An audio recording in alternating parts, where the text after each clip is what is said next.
Welcome to the Nonprofit Exchange Podcast.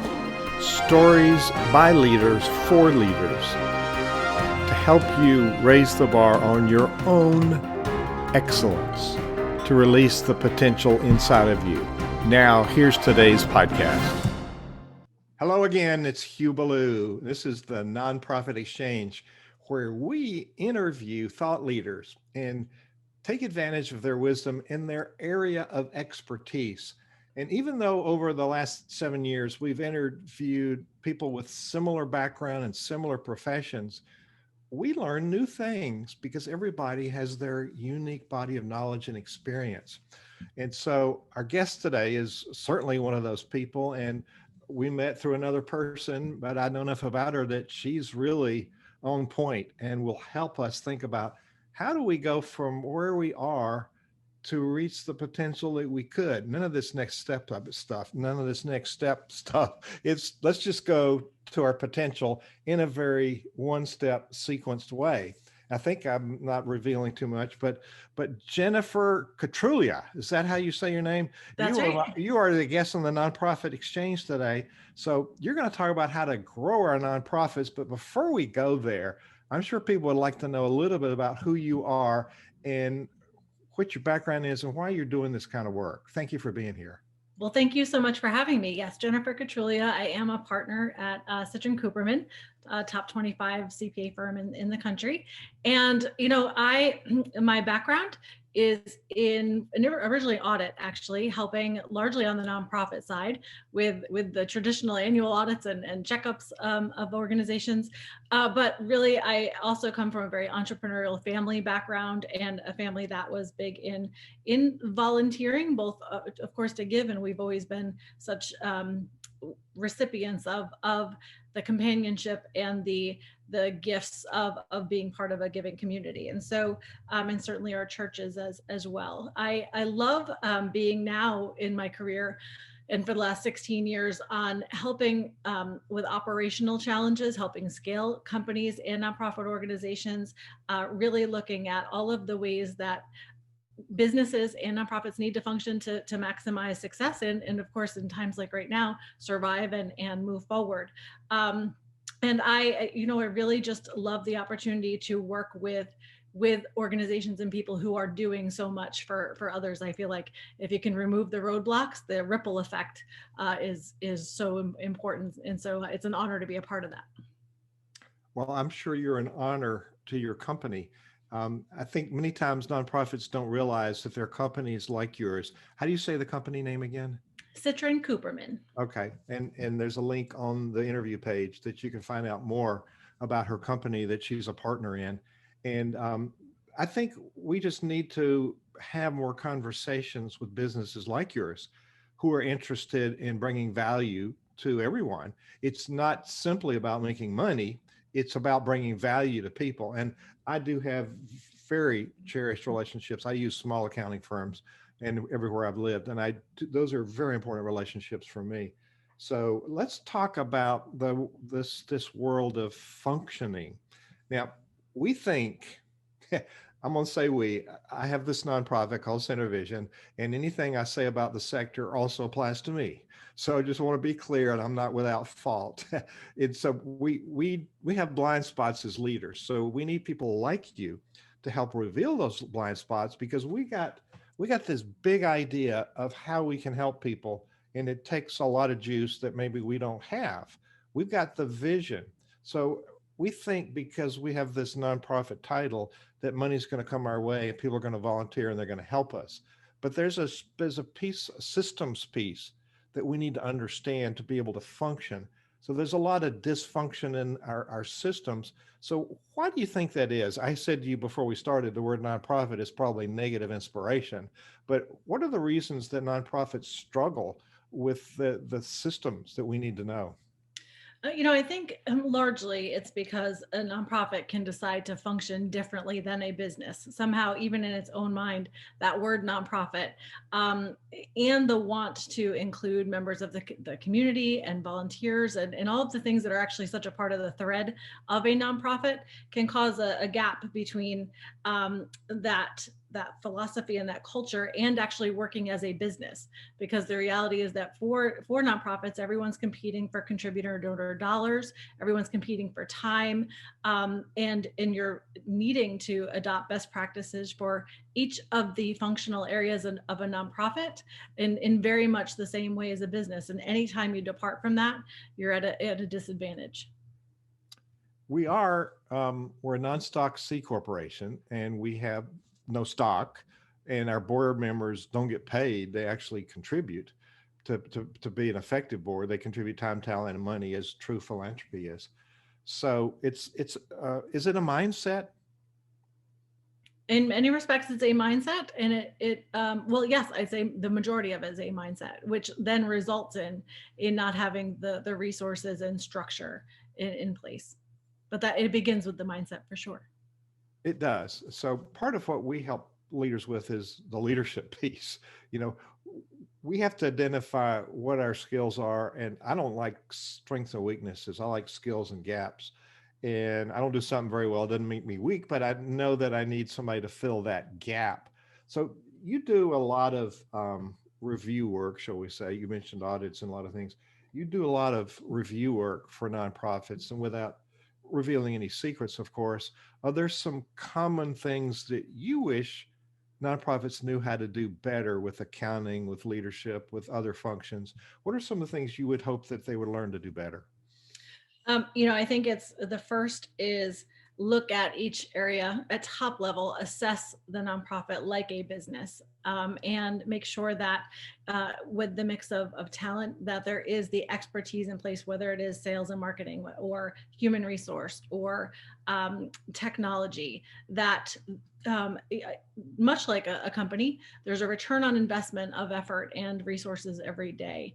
And what I see are nonprofits who don't, first of all, fully understand, in some cases, the financial statements and the story those tell, either at the management level or at the board level. But also then not leveraging the right amount of expertise in each area to move the organization forward. And then a lot of time and money can actually be wasted chasing either disconnected or underperforming contributions to the efforts of the organization, and they just aren't able to meet their goals, and they fall behind and struggle. Very succinctly put. There's just a lot of factors I think of. So not understanding the financials, that kind of jumped out at me. So we have a treasurer who's supposed to present those, and then in a way the board can understand them and vote to accept them. And I don't find very many boards know what questions to ask, or very many treasurers, and some just may be bookkeepers, some may be accountants, some may be other disciplines. But what skill set does a treasurer need to be able to properly present the financials so the board can know where we are and how to function in a different way because of those financials? The treasurer really should have experience, whether it's as a higher level controller or CFO. First of all, looking at the financials and making sure they actually do make sense, rather than taking for granted because they received them from a bookkeeper or the accounting firm or whoever. First, really feeling that they do represent the organization accurately and challenging any questions that they may have before getting to that board meeting. And then the second is really being able to present the financials in a way, first, that educates everyone else who may not be accounting professionals in the group, creating ideally a summary or a flash report about what is important about those financials in a non-biased way, and then helping to talk about how those are important today in the organization and what that may mean for the weeks and months ahead as far as planning to go forward. And I think that's so critical, because being able to do that in a very black and white way and in a very accounting metrics and goal driven way can help give important information before frankly politics and other things can get involved, which often can take the attention away from just what the numbers tell. Numbers tell a story if you know how to listen and how to tell the story. So we get distracted from this, and I find that some nonprofits even want to go away from thinking in business terms. when really that's what gives us financial security and financial strength to impact people's lives. So what would you say to people that say, oh, thinking about business doesn't apply to me? I think that's become such a conversation, especially over this past year, but it's true anytime. Um, Whether it's thinking about the payroll protection program or the stimulus packages over the course of the last year, there are a lot of conversations that said, well, we aren't going to take this financing, or we're going to take a certain approach to how we are going to see our way through COVID, because we're not like every other business or every other organization. And in some ways, I've seen that potentially put organization in harm's way, because they had opinions that stood in the way of now what might be needed for cash survival.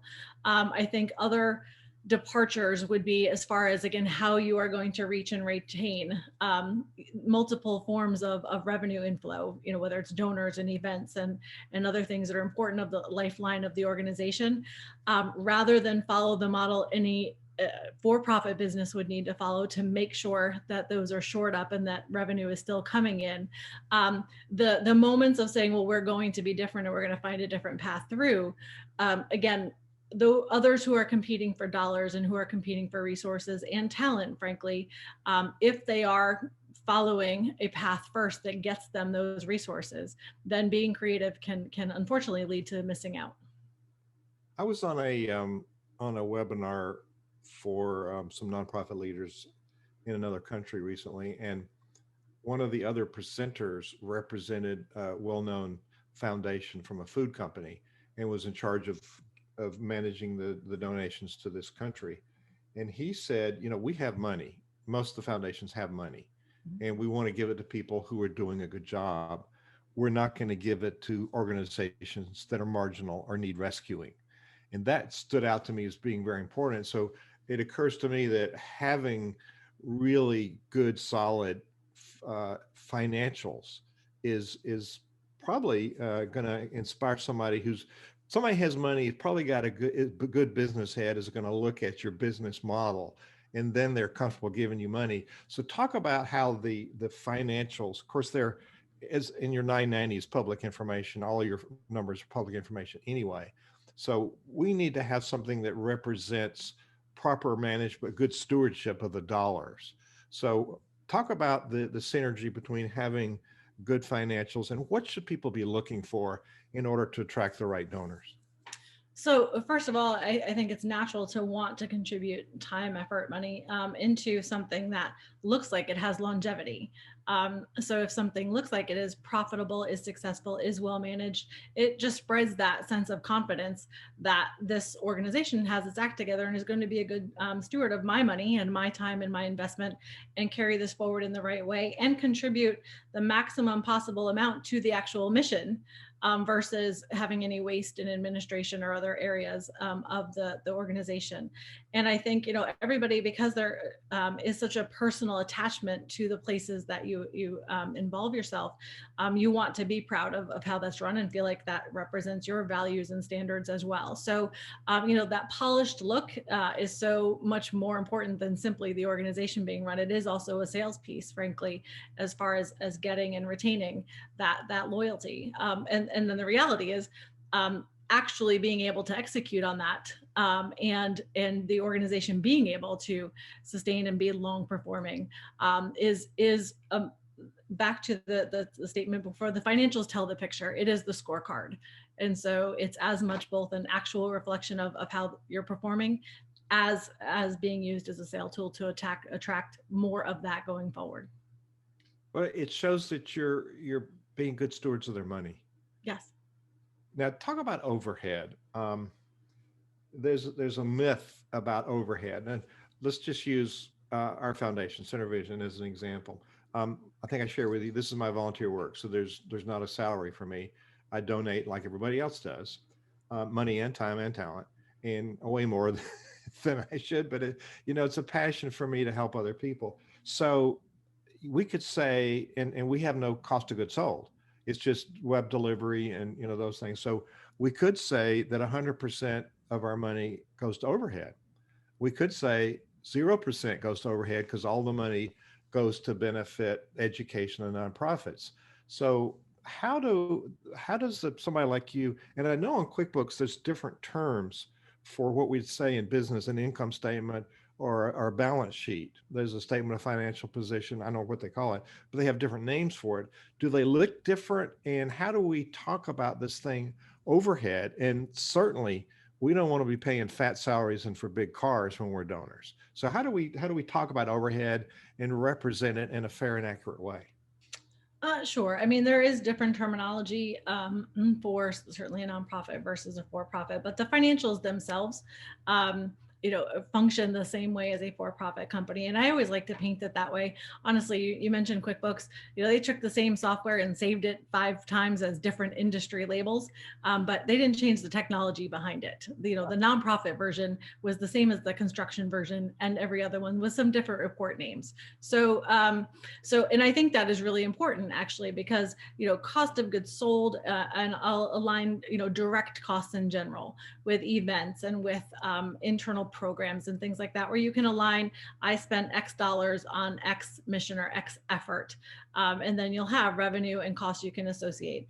Other things where there may be a cost like web meeting software, or other things that you may use for multiple purposes, rent that you pay, a number of different things that the organization may spend, but you can't really align to any one thing, and it's broader reaching, or salaries for team members who are part of the organization and not volunteer.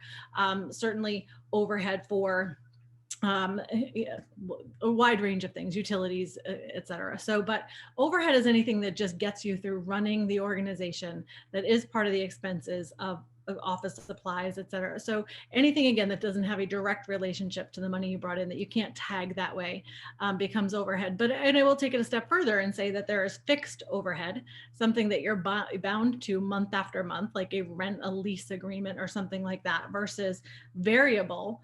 And that's really important because as things change, and as an organization needs to maybe pull back in certain areas, the more that you can focus on variable costs that can be adjusted over time versus fixed things you are bound to, becomes really, really important.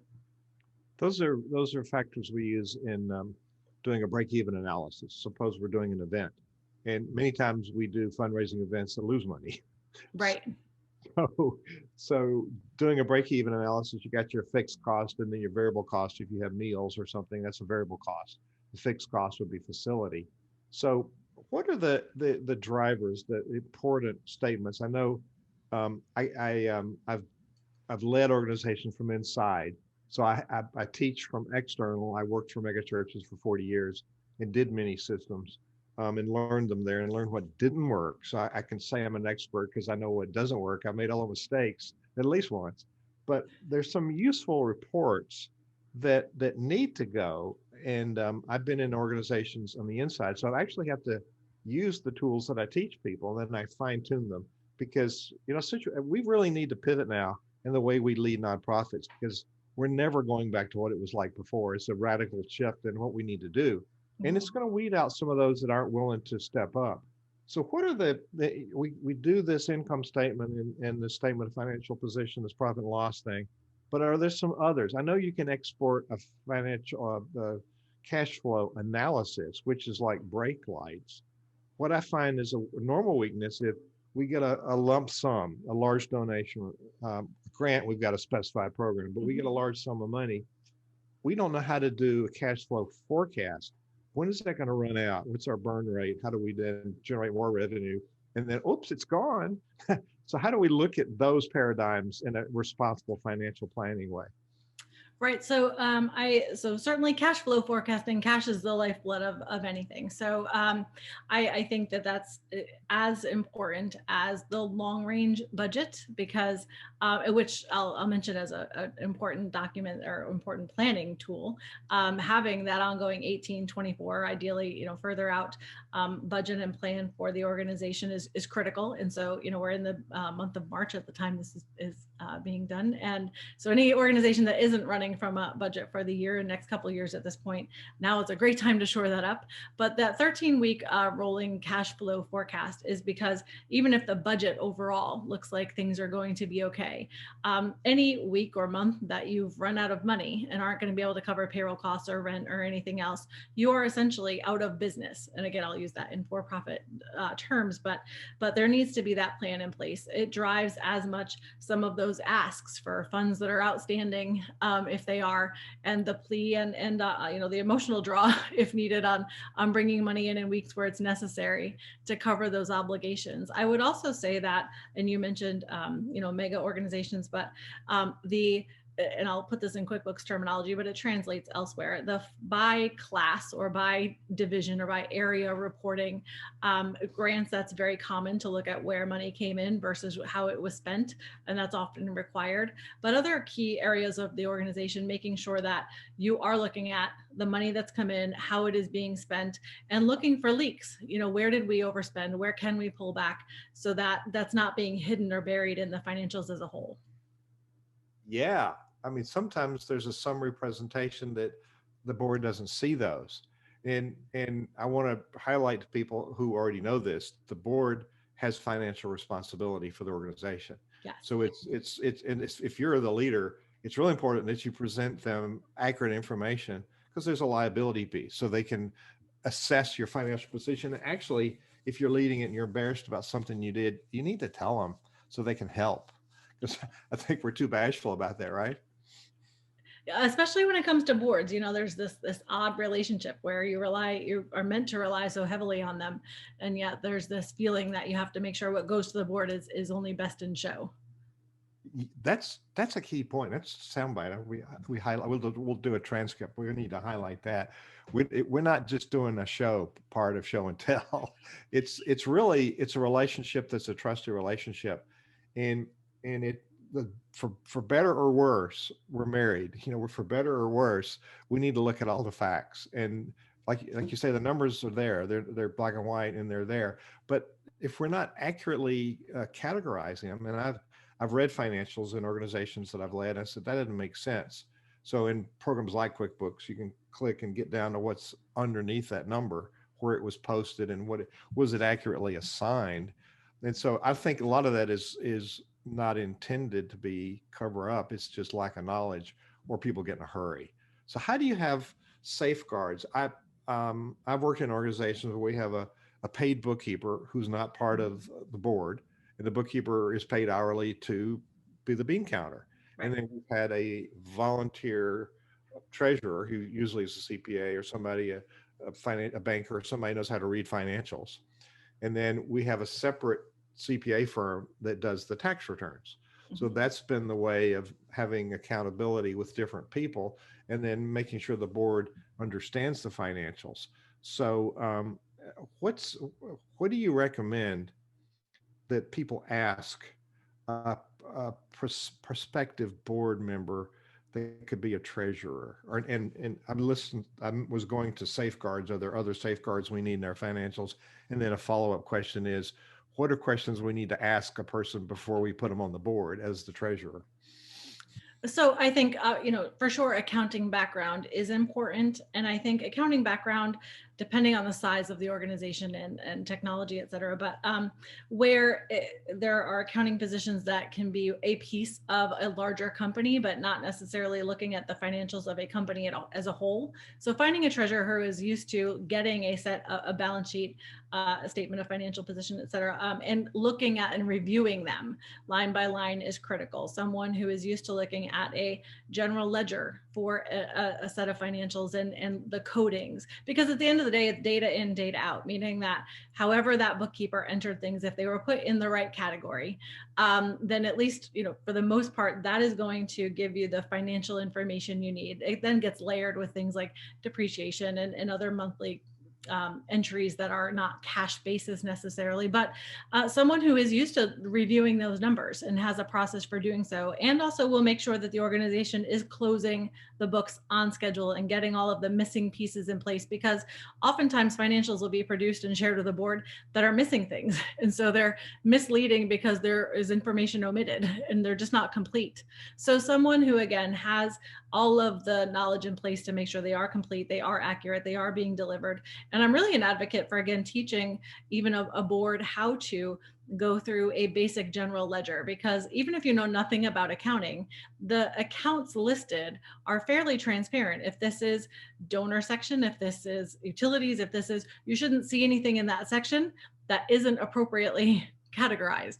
And so, but at the treasurer level, that skill set is very important. And I think at the board meetings, one of the most important things is just dedicating the time to talk about the financials, because that is when eyes around the table will be on them. And everyone who just has a sense of how the organization is supposed to run, if you're looking at analytics of month over month compared to last year, year to date, so this month over a year, you're going to notice if a box is empty or if the number stands out as not being correct. And then assuming it does all look right, what story does that tell? And so working with a treasurer who is experienced creating a flash report, again, kind of summarizing everything for everyone, the more thought you've had to give to those financials and the storytelling, the more it will usually show if something's not making sense. Well, thank you for flowing with my questions. I haven't asked any of the questions you gave me to ask. That's okay. And I've put you on the spot with these, so you really know your stuff, as I'm sure you would. So I felt very comfortable. So talk about the timing. So thank you for that. The Thank timing, you mentioned a 13-week cash flow. We work in 13-week because that's a full quarter. 90 days is 13 weeks. Actually, one time I had a business with a Kodak dealership. They didn't do accounting by month. They did it by 13 periods in a year. It was 4 weeks even. George Eastman couldn't get the government to go along with that. It was great that he didn't. Yeah. We're too set with the month. So I'm going to do a break here with a sponsor moment, but I want to ask you before that, the timing, and then we'll come back and talk about those leaks that you mentioned. The timing. So it's important to have enough time to close the books for a month, so that we can have all the data there. So then we can run information. And I liked when I was chairman of the board, president of the board, to give the board a week. Here's your financials that we will review at the board meeting next week.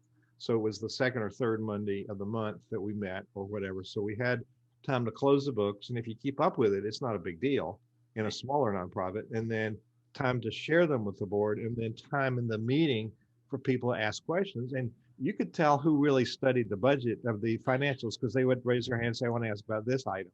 So how does that timing work so that we can make a fair and accurate representation? The board has a chance to digest it and ask questions. Sure. I think that, first of all, that 1 week timetable for everybody to take a look at it is very helpful. And for that reason, I strongly suggest scheduling meetings for the third or fourth week of the month. And that is because if you were to say, for example, that the fifth calendar day of the month after, the month has ended, is where the books are locked. That gives 5 days for everyone to gather any bills that were still outstanding, ask about revenue that should have come in, shore things up, and make sure, again, all those missing credit cards are settled, et cetera. All of that information gets into the books. And then it allows another, let's say, 5 business days, if you go to the 10th business day of the month, for not only for the bookkeeper or accountant to finish the close, but then for someone, back to the point of the treasurer reviewing it, asking questions, having a chance to sit back and look at the story they're telling, to really get a set of books that are closed and a summary report to share with the board. It is an organized close. You can accelerate that, but we'll use that as an example, versus trying to schedule that board meeting, right in the first week of the month or even the second. You run the risk of being incomplete, or you run into situations where a board will even say, let's just use the financials from the month before and we'll always be a rolling month behind. And it gets in the way of being able to get that whole story and really and have that complete conversation. So I certainly that can be tweaked a little bit, but that's a calendar we've really felt works well. One more. Thank you for that. Thank you for that. It's just a leadership prerogative to think about We need a reasonable time frame so we can give you accurate information. Then to that fact, we're looking at the financials 3 weeks or 4 weeks after the month closed. Now we uncover some information that it's too late to change the previous month and probably too late to change the current month. So we're 60 days behind in alerts. So when we come back, I want to ask you about how do we create some sort of systems, balanced scorecard, or some sort of metrics that we know because of the work we're doing as a byproduct, we know ahead of the financial statement if we're doing well or not. So in sales, we have so many sales we got to make and all of that stuff. So I want to talk about our sponsor. We have sponsors that help us do our work, and we publish a magazine called Nonprofit Performance. Here is our friend Frank Shankowitz, who recently passed away, and he founded a nonprofit called Make-A-Wish Foundation. He was a motorcycle policeman. He didn't know about that.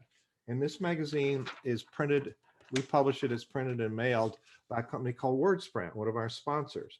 WordSprint has worked with nonprofit organizations for 20 years, 25 years, 2.5 million mailings, mailing print material to your donors. It's top of mind marketing. Your donors know how you've spent the money that they dedicated to your purpose. So if you're faithful and staying in touch with your donors, they're going to donate more because they know that you've used their money for its intended purpose and maybe even done more things than they expected. So that what Bill Gilmer and his team at WordSprint have determined is that donors will continue donating if you have the right message. 30% of this program is the right message. 30% is the right person. Make sure that the right name of the person who's still living is on the mailing list. And the right person, the right message, and the right rhythm. You don't want to send them stuff every week, maybe not every month, but certainly 3, 4, 5 times a year. You want something in their hand that tells the story, the financial story, the impact on human lives story. And then when you come around to end of the year giving, whenever that is for you, you say it's time to re-up for next year, then they're more willing. So it's telling the story. 10% of that ratio is the parents. 30% the right message, 30% the right person, 30% a regular rhythm.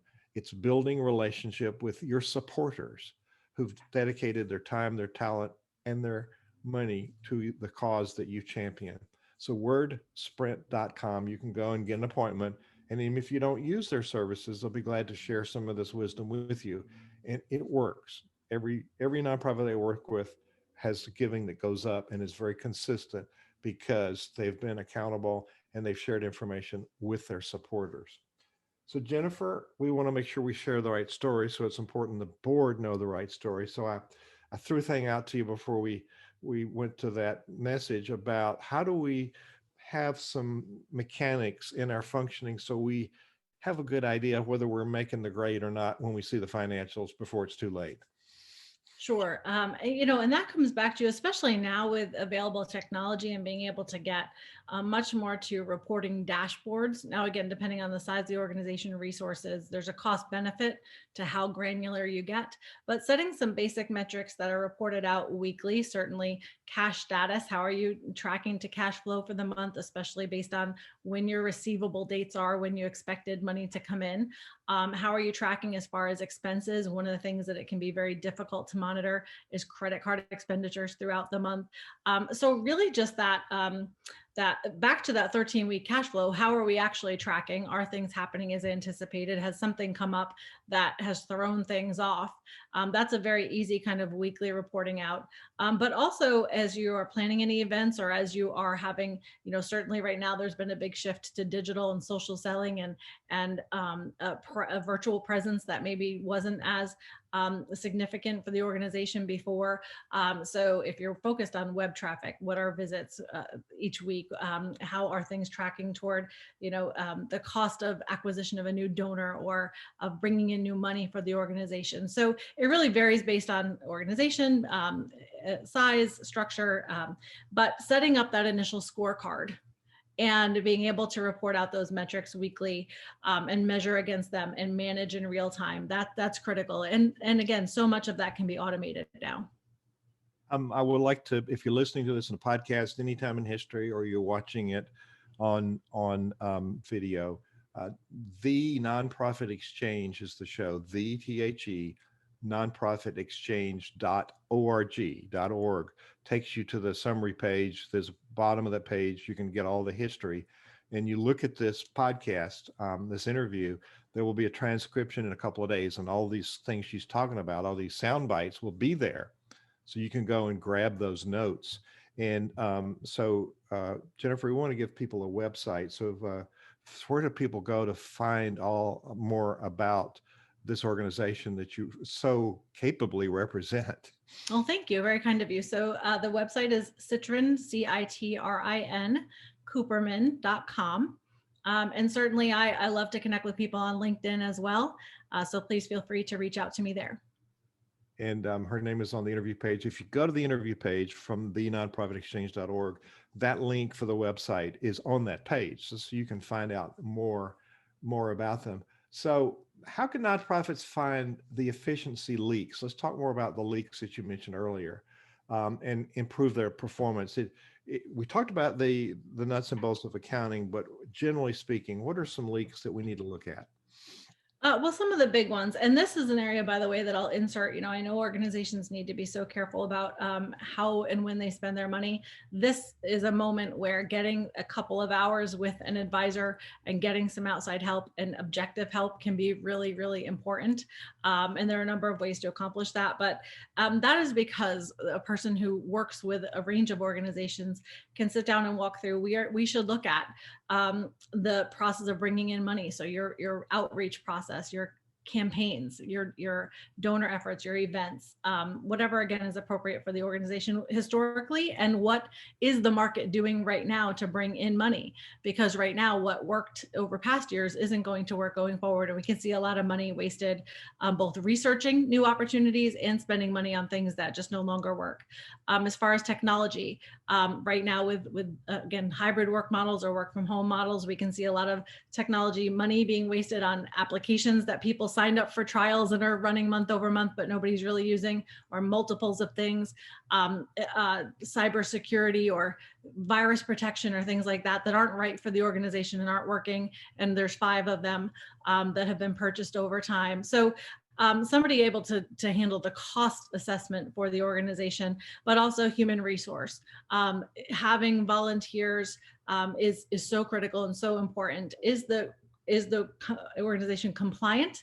And also, would that slight incremental spend on that area either save money in a number of other areas of the organization, or drive more income coming in? A third would be technology. Are there ways to automate things? Could a different web presence increase either social attention or the ability to make it easier for donors to give you money, and drive additional traffic to understanding your mission and being a supportive? When you're looking at service delivery, so whatever it is you're giving to the community, could you be doing more? Are there web programs now? I spoke with a number of churches and other organizations who were struggling to reach people they used to see in person, and they really found virtual ways to start to connect and in many times monetize that. So looking at individuals who can both help you assess cost reduction, cost management, but also business development and how to move things forward. Those skill sets are really important right now. And so methodically going through each area of the organization is the path to getting there. And now's a good time to revisit all of those, isn't it? It's a really important time to do that. Yes. We're really finding out which meetings we could have had on Zoom all along. Yes, that's true. That is true. And I think that'll stay for a long time. I think we're becoming more efficient. And so out of every crisis, we can find some things that help us.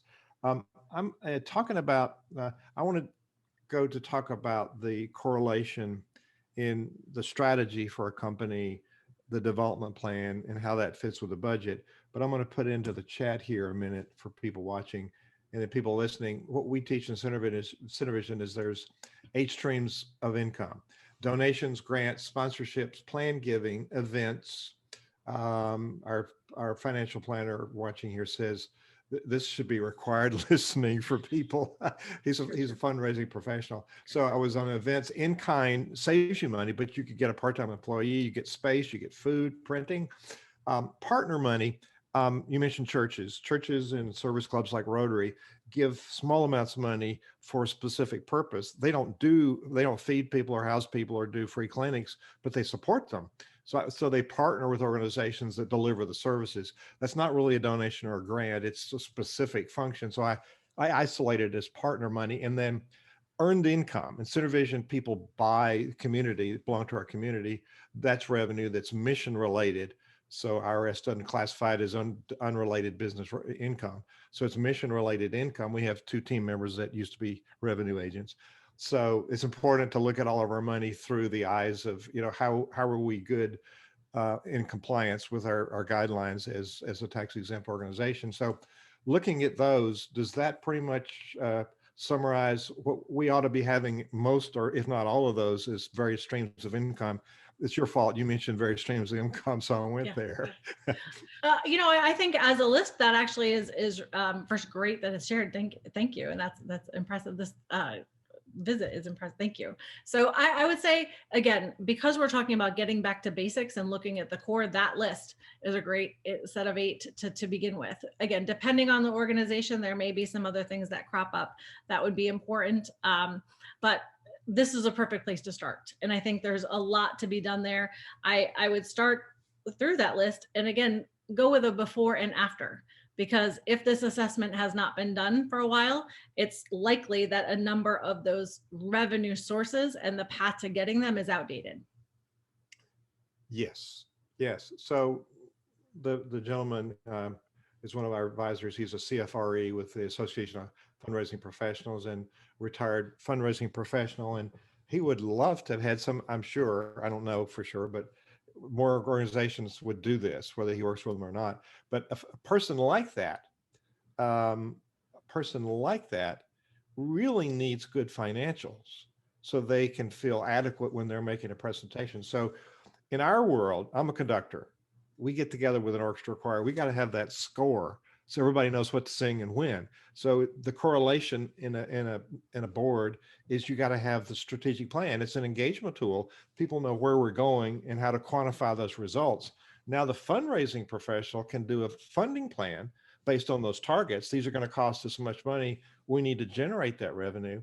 So how does the financial reporting equip that person to go out with confidence and talk to donors? And then how much of that, of course, it's all public information. So if people want to know, how do we have that conversation with people about our financials? Well, having accurate financials, realizing again that they're public information once the tax returns are done, shows that the organization, back to our comments before, is polished, does have information that a donor can rely on. But also, this now carves out a section of the financials related to business development efforts, meaning that I'll take it a little bit of pivot on what you asked, but having sales or business development people or representation for the organization that is selling as a salesperson would in a for-profit company, knows who they are targeting, knows what the reasonable spend is to get a donation in, because if you're spending exponentially more than what you're bringing in, that's not the path you want to be on. But also in that presentation moment, building ideally that one raise opportunity, but also establishing relationships that are going to be repeat donors, makes it important to have a sales deck, we'll say, being able to really represent the organization in a both as far as the mission or the purpose of the organization, but also why it financially makes sense compared to alternatives. And again, back to that financial stability, something somebody can be proud to associate their name and reputation with, and can feel confident that you are going to be good stewards of their money. It all comes down to that a moment you have to make an impression personally, but also again for the organization. And being able to track it both in pockets of how money is coming in those 8 areas, and really subdivide that by mission. But all of that is now looking as you would at a sales department and their performance, and is it actually driving increased value scale of the organization, or at least allowing it to run successfully. and that's a word nonprofits hate. But it's important. Sales. It's development of sales. So I'm going to I got a good comment from Jeffrey. May Jeffrey, I'll open your mic to talk. You made a comment, and Jennifer, you talked about audits early on. And so Jeffrey, as a fundraising professional, you talked about audits and staying in touch. So you want to share that with our guest? Yeah, Jennifer, and everybody who's listening. I first of all, I really appreciate everything that you're saying, and I wish everyone would listen to this and understand how important it is. And we were even just this morning talking about some of these aspects of these, about positioning for success and making sure that everything is lined up well so that funders can look and have that level of confidence. The one thing that I put in the chat was about the relationship between the auditor and, in my case, either the development person or the CEO, of using them as a resource as opposed to a person who's doing the audit. I always have treated my audit people as advisors to the organization, and would often communicate with them sometimes even more than our CPA, just because I knew they would be the ones that would be looking at this down the road. And I want to know the answers now. I don't want to know them when we're sitting in the audit and they start asking me questions about this, that, and the other thing. So I would always get their advice on, especially if we were making a major financial decision, I would call them and send them the information and say, what do you think about this? And get their opinion on it. Or I would have the CPA and the auditor on a call together and a meeting together to look at things so that we were all on the same page before we would move forward with something. What do you think of that?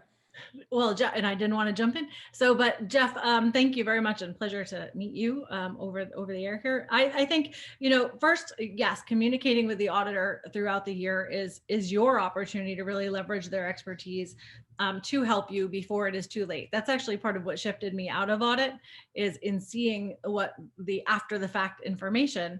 I felt, wow, if I could have helped during the year, we could have made such a difference and really helped to move things forward or better protect the organization. But I also think that leads to a discussion about, in our firm, I am one of the leadership individuals in our outsourcing division. And so as firms are thinking about, as organizations are thinking about how they get their work done throughout the year, auditors are somewhat limited because of independence about how they can help you and how deeply they can help you. This is one of those times where, again, back to the sources of revenue or the overall governance and strategy for the organization, you may think about how you leverage internal team members versus outsourcing opportunities and working with professionals who do, bookkeeping, accounting, closings as a complement to your audit firm, but who are seeing, again, what's happening across different organizations as well, and can carry that expertise in. So I think, Jeffrey, your point, thank you very much, is so important. Your accountants, advisors want to help you through the year, and certainly budgeting for that, so there's no surprises, but planning for it and getting that expertise can make a huge difference. Yeah, I've been really blessed that the organization, I'm a board chair now, and our treasurer is a retired CPA, and the firm that he owned and now has sold, that firm and their CPA also are under contract with us. So we have multiple relationships, and the organizations that I've worked for, I think virtually every one of them, our treasurer was a CPA, and then we almost always had a CPA firm that was also doing things. So we had multiple layers, and then of course a separate audit firm. So you had all these layers, making sure that there were all these checks and balances, and that so many people work on it. And I really appreciated how you mentioned that about having people having the right credentials, looking at all of this. Well, you know what? It sure looks good when a funder sees that caliber of focus on financials, and that so many people are paying attention who are credentialed and generally CPAs. And I just think it makes a big difference, especially with big funders who know what to look for, as well as foundations, corporate sponsors that are dealing with this kind of stuff every day. And going back to what you said before, if they look at this nonprofit as an organization that is functioning as a business first and a nonprofit second, I think it bodes really well for them. Absolutely. Yeah. Thank- I think everybody wants to be a part of an organization as well run, and nobody wants to be part of something that makes the evening news for the wrong reasons. So Right, right. Yeah, exactly.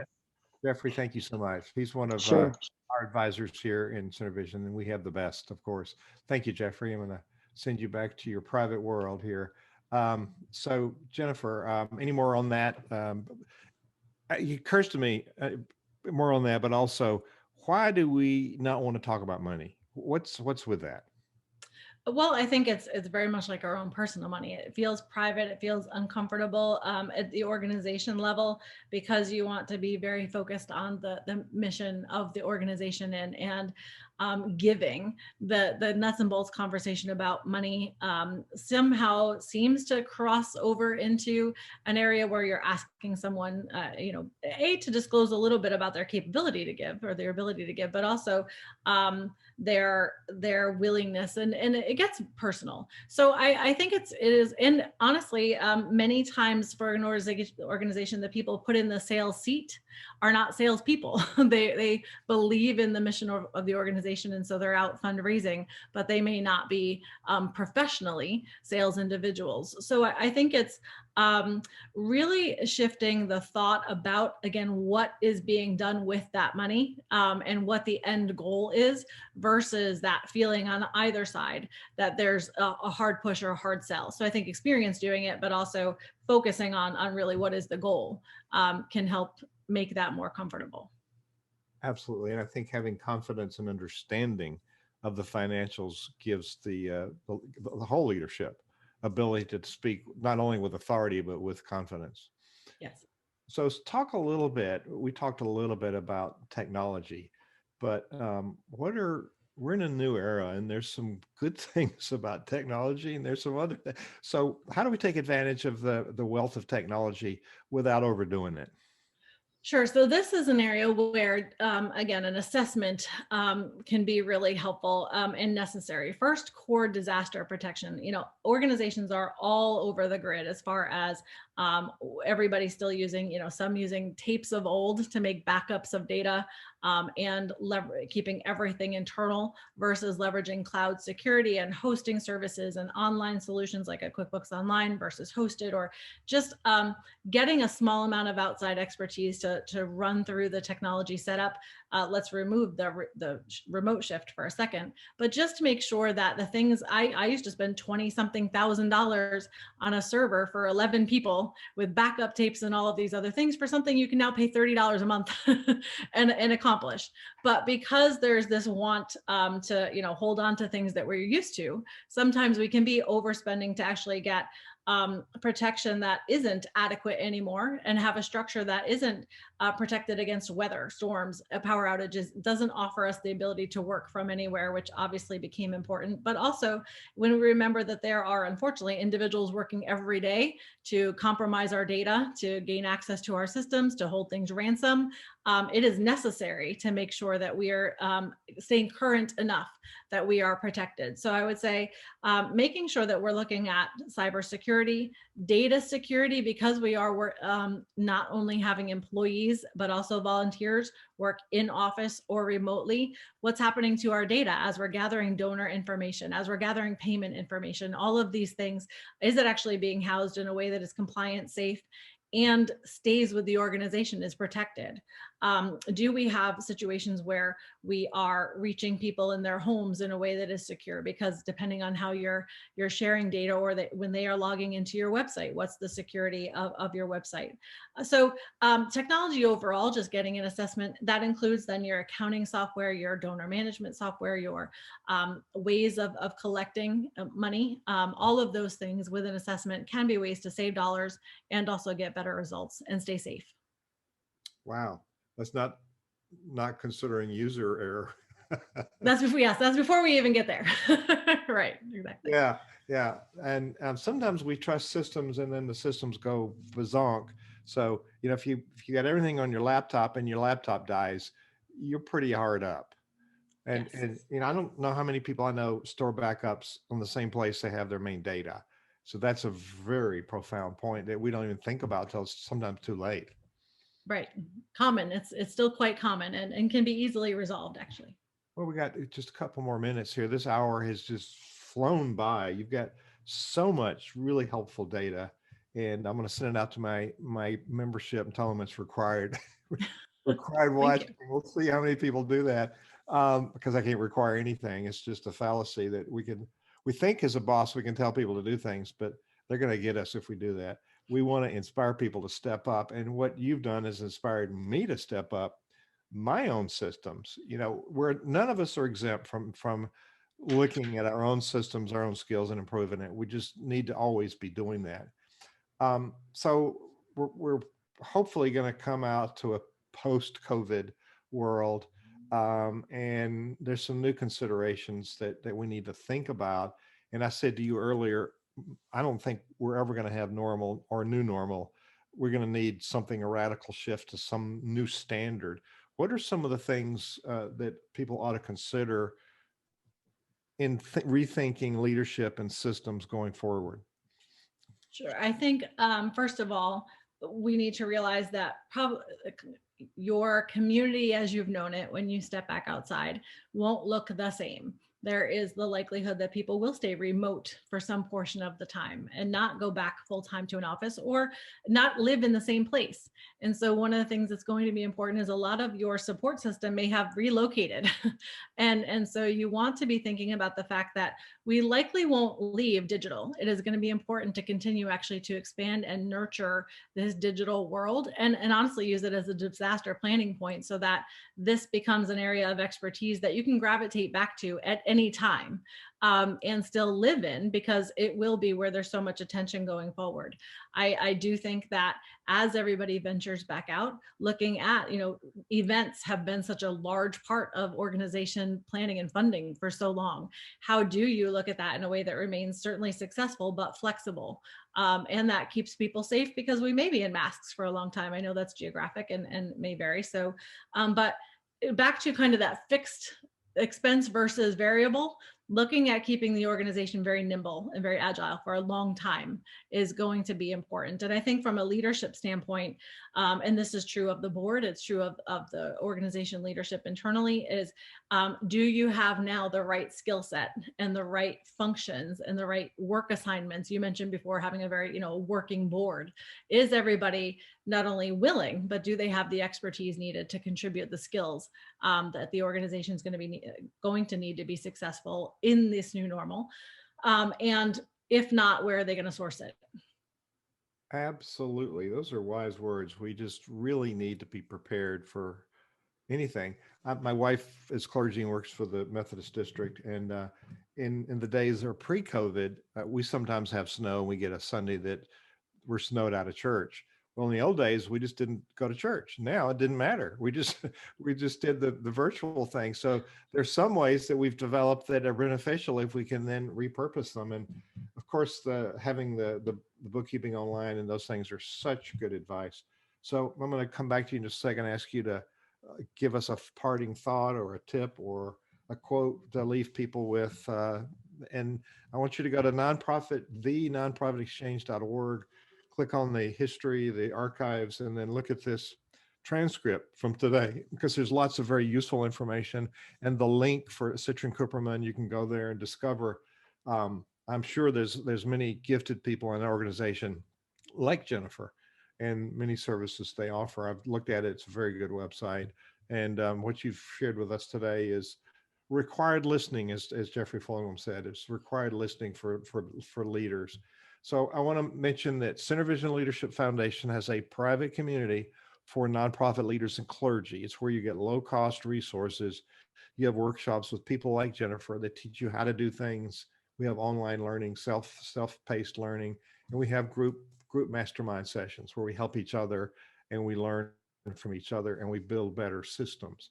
So consider the community. It's nonprofitleadership.online, nonprofitleadership.online. There's room for you. It's a place you didn't know existed, with tons of resources that'll help you lead and create a better organization. Center Vision transforms leaders, transforming organizations, transforming lives. And Jennifer, I could probably say the same about you. You've added a wealth of information to me and others today.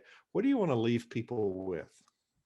I would always say, again, whether it's a nonprofit or an organization, there's never a choice to stay the same. Something's either moving forward or it's moving backward. And I think that, again, in this competitive environment, it calls on us to really be resourceful, be collaborative, and be aggressive about pursuing and welcoming change. And so I think however someone takes the next steps, it's important to keep moving. Thank you for being our guest today. It was priceless information. Thank you so much. Pleasure.